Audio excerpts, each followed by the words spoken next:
Take the raw edges of your fabric and line them up. Raw edges have no stitching or finish on them.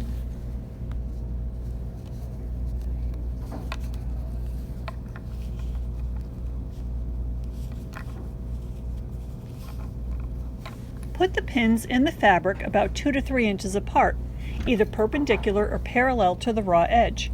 I prefer to put the pins in perpendicular so that it is easier to pull the pins out when stitching.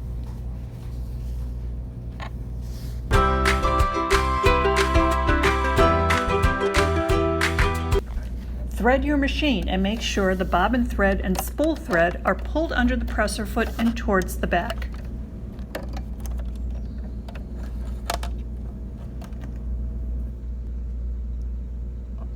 Commercial patterns, unless specifically stated, will always be sewn at 5/8 of an inch, so look at your machine where the 5/8 of an inch lines are to line up the edge of your fabric. Every seam must start and end with a back stitch. I like to start a little forward on the seam and then start backwards. That gives less room for a stitch lump in the seam. Do only 2 to 3 stitches. Gently guide the fabric as the feed dog takes the fabric through. Pull out the pins before the needle gets to them.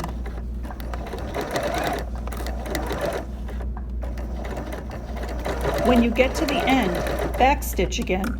End with your needle up. Cut the threads on a seam.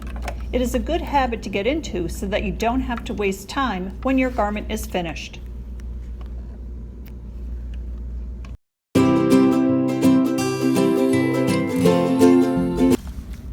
Pressing a seam is different from ironing. Lay the garment with the seam up. Finger press the seam allowance open.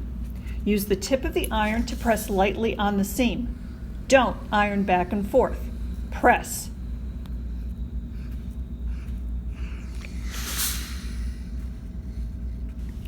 You can also turn the garment over and press on the outside of the fabric.